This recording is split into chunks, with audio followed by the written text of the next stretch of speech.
আরে বাগিনা, কি এত সুন্দর প্লেস, এখানে কি করো? আমি আজকে মামু এখানে ঘোরার জন্য আসছি। কাতার এটা নতুন প্লেস, প্যারেল কাতারে। আজকে আমার এক বড় ভাই আছে, আমাদের মেম্বারশিপ দুবাই থেকে আসছে উনি। ওনারা নিয়ে ঘোরার জন্য এখানে আসছিলাম। অনেক সুন্দর একটা জায়গা, মাশাআল্লাহ। তো মামা, তুমি যে পরিস্থিতিতে ঘুরতেছো, যে পরিবেশে ঘুরতেছো, মানুষ তো মনে করবো কাতারে কি জানি সুখ, কি সুন্দর প্লেস। এই প্লেস তো আমার মনে হয় কাতারে যারা প্রবাসে আসে, বিশেষ করে কাতারে, তারা মনে হয় না এত সুন্দর প্লেসে অ্যাভেলেবেল আসতে পারে। তো তোমরা এখানে এত সুন্দর প্লেসে আড্ডা করো বা এনজয় করতেছো, মানুষের কাছে যদি এগুলো আমরা পাবলিশ করি, আমাদের রাস্তার যে পরিবেশ বা বাংলাদেশিরা তোমার ঘাসের মধ্যে ঘুমায়, মানে এগুলো তো মানুষ বুঝতে পারবে না। তোমাদের এগুলো দেখেই কি মানুষ আসতেছে বিদেশে? আমি তো বুঝতেছি না মামা। না, আসলে সত্যি কথাটাতে আমি আজকে এখানে, আমি আমারটা বলতেছি প্রথমে। আমি আজকে এখানে 8 বছর হয়েছে আমার, আলহামদুলিল্লাহ। যাক, এরকম আমিও এখানে অনেক পরিশ্রম করছি, অনেক কিছু পরিস্থিতির শিকার হয়েছি। তারপর আমি আমার অবস্থানটা আমি এক জায়গায় নিয়ে স্থির করছি। আমি এখন বর্তমান আলহামদুলিল্লাহ আমার আল্লাহ যে পজিশন রাখছে, আমি অনেক ভালো আছি। তো আমি যারা নতুন, হ্যাঁ যেটা আপনি বলছেন, মানুষ ঘাসে ঘুমায়, রুম নাই, খানার টাকা নাই, অনেক কষ্ট হইতেছে, এরকম যারা এখন বর্তমানে নতুন যারা আসতেছে তাদের জন্য, ঠিক আছে, তারা অনেক কষ্টে আছে, সেটা আমরা দেখতেছি। এই যে 6 লাখ 7 লাখ টাকা খরচ করে আসতেছে, ঠিক আছে, আপনার মানুষের, আমি এমন একটা মানুষ দেখছি আপনার না খায় রয়েছে, খবজ খাইয়া রয়েছে। যাক, আমি সবাইকে এটা বলবো যে বাংলাদেশের মানুষ যারা আসতেছেন কাতারে একটু সাবধান, ঠিক আছে, কারণ এখন বর্তমানে কাতারের পরিস্থিতি অনেকটাই খারাপ, ঠিক আছে। হ্যাঁ, খারাপ বলতে আবার যারা কাজ জানে তাদের জন্য পারফেক্ট, যারা যে কোনো একটা হাতের কাজ জানে, যেমন কফি শপ যারা কাজ জানে, এমনকি আবার বিজনেসের জন্য কাতার একটা হলো ভালো একটা কান্ট্রি, বিজনেস যারা বিজনেস। কিন্তু আমরা তো শুনে আসতেছি মানুষ অনেক কষ্ট করতেছে, না খাইয়ে মরতেছে, যারা কিস্তির উপরে টাকা দিয়া বিদেশে আসছে তারা তো অনেক কষ্ট করতেছে। বাড়িতে আজকে 1 বছর 2 বছর করে টাকা পাঠাইতে পারতেছে না, নিজের আইডি বা খানা খরচ, রুম ভাড়া পর্যন্ত দিতে পারতেছে না। তো এই সম্পর্কে তুমি কি বলো? এটা আমি তো বলছি, এটার জন্য দায়ী কারা?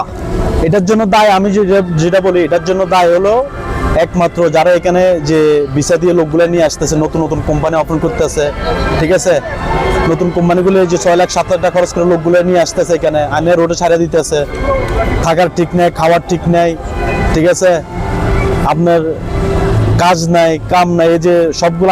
আমি কিছু না আগে আমার এক ফ্রেন্ড, উনি দেশ থেকে আসছে। আচ্ছা, এই লম্বা গল্পটা না করি, যেহেতু আমাদের ভাই একজন আসছে দুবাই থেকে এখানে, উনি দীর্ঘদিন ভালো একটা দেশে ছিল, দুবাই তো সবাই চেনে মোটামুটি আলহামদুলিল্লাহ।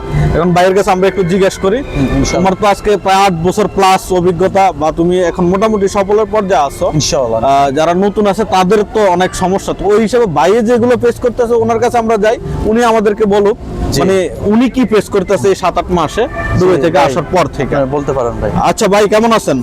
আলহামদুলিল্লাহ, আসসালামু আলাইকুম। ওয়ালাইকুম আসসালাম। আমি আশা করি বলবো আমাদের বাংলাদেশি সকল ভাইদের উদ্দেশ্যে, আমি আলহামদুলিল্লাহ দীর্ঘদিন দুবাইতে ছিলাম, এখানে আসছি কাতারে বিজনেসের উদ্দেশ্যে। তো আশা করি যারা বিজনেস করে, যাদের কাছে অর্থ এমন ভালো আছে, তারা আশা করি যে কোনো জায়গাতে, দেশে হোক বিদেশে হোক, প্রবাসে যে কোনো জায়গায় কাতারে হোক, তারা বিজনেস করতে পারবে বা বিজনেসের সুযোগ সুবিধা আছে।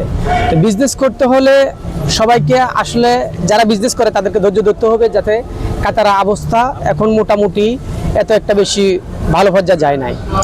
আর বিশেষ করে আমি বাংলাদেশের উদ্দেশ্যে, আমাদের বাঙালি ভাইদের উদ্দেশ্যে বলবো, আপনারা যারা এখানে 5-6 লাখ টাকা করে আসছেন এবং কি হয়রানি হচ্ছেন, আশা করি আপনারা তাদের খপ্পরে পড়বেন না, কারণ তাদের থেকে বঞ্চিত থাকতে চেষ্টা করবেন।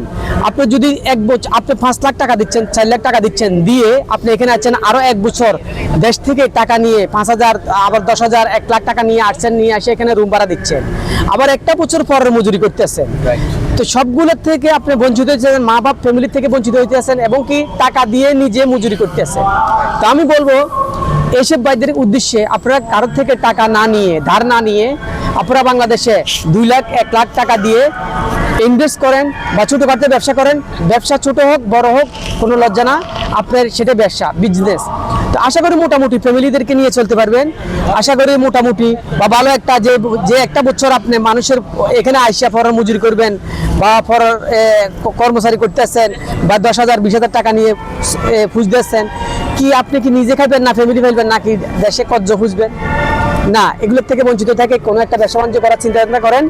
যদি আপনার কোনো কাজের প্রতি কোনো দক্ষতা থাকে বা কোনো কর্মের প্রতি আপনার দক্ষতা থাকে, কাজ জানা থাকে, তাহলে আপনাকে এখানে ডাইরেক্ট ট্রাভেলসের থেকে ডাইরেক্ট ভিসা দিয়ে আপনি যাচাই বাছাই করি এবং কি ইন্টারভিউ দিয়ে এখানে আসেন, সীমিত টাকার মধ্যে 2 লাখ 2.5 লাখ টাকার মধ্যে আপনি আসতে পারবেন কাতারে।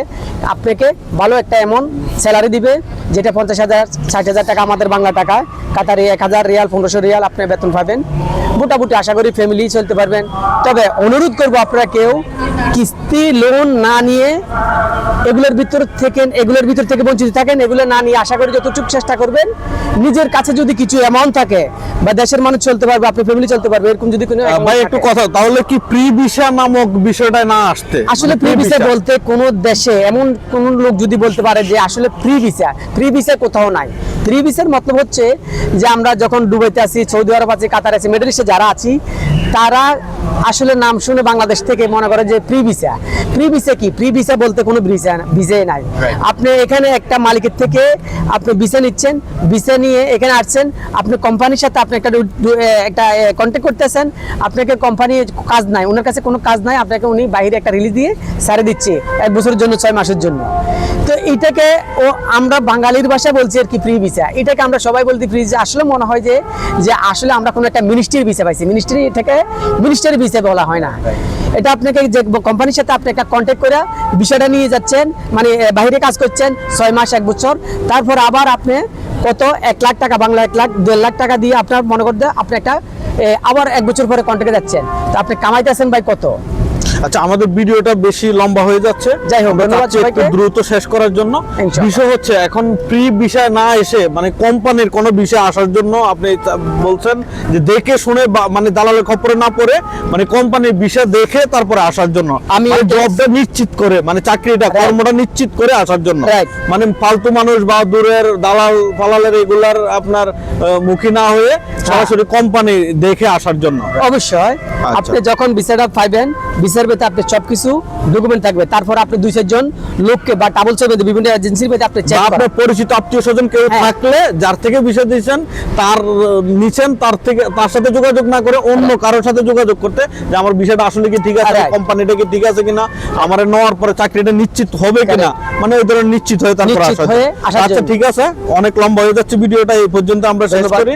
আরেকটা নেক্সট কোনো তথ্য নিয়ে আমরা আসবো কাতারের বিষয় নিয়ে ইনশাআল্লাহ। আমরা আসি, আমি আসি, বাগিনা আছে, এই ভাই আছে দুবাই থেকে, উনি কতদিন থাকে কাতারে জানি না, হয়তো চলে যেতে পারে বা অন্য দেশে যেতে পারে। যতদিন থাকে ওনার সাথে আমরা এই কাতারের বিষয় নিয়ে ভালো ভালো আপডেট দিব ইনশাআল্লাহ। আমরা সবসময় চেষ্টা করব সঠিক তথ্যটা দেওয়ার জন্য। ওকে ধন্যবাদ, সবাই ভালো থাকবেন, আল্লাহ হাফেজ। ধন্যবাদ আপনাকে ভাই। ওকে।